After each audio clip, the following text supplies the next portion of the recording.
Hi everybody and welcome to my channel. My name is Lynn and today I am coming to you with a book review. The book that I'm going to be reviewing today is KongoKorset by Herlinde Leyssens. As I said before, I bought this book at the book fair in Antwerp and the author was also there, and we talked a little bit and she was so enthusiastic, and that's just the reason why I bought this book. It's also her debut novel and it came out only this year, so it's a pretty new book.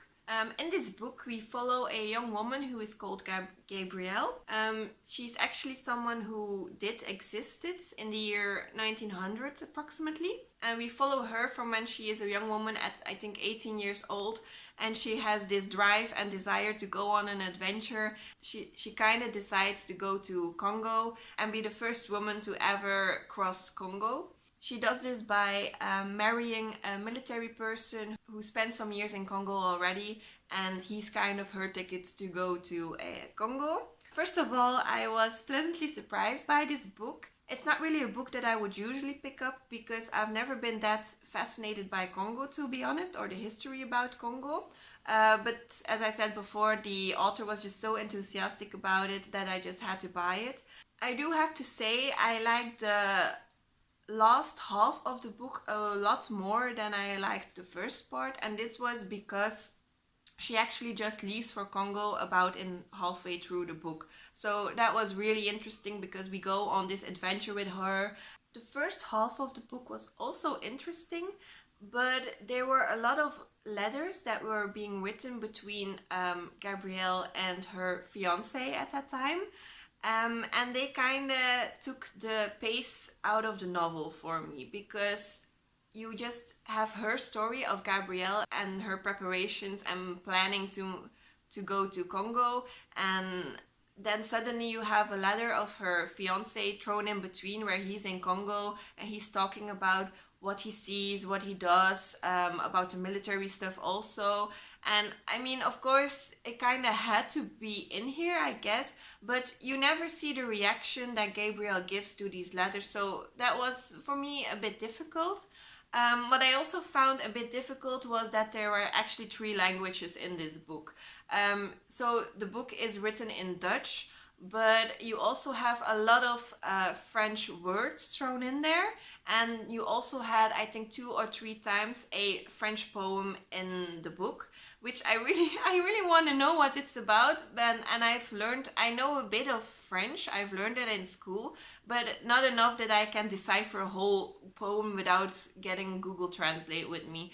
And generally I don't really like to stop reading a book and getting my cell phone and looking things up, so I didn't always do that, and it felt to me like I was just missing a part of the story that would have been really beautiful and interesting, but I just couldn't understand it. There was also a part in the book that she spends in England, and then we had a few English sentences thrown in.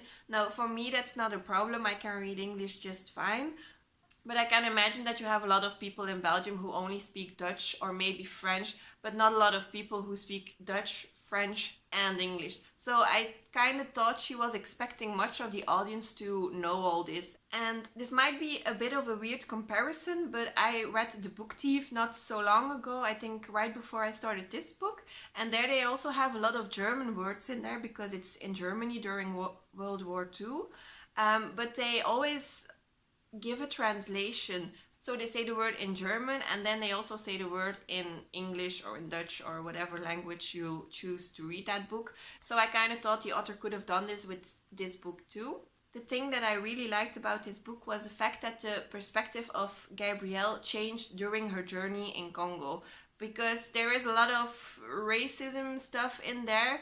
Now it is set in the time period of the 1900s, so that's just the way people thought about black people and people living in Africa and in Congo. So you kind of feel like it's a normal thing to do, to be racist about them, to look at them and feel like they're inferior.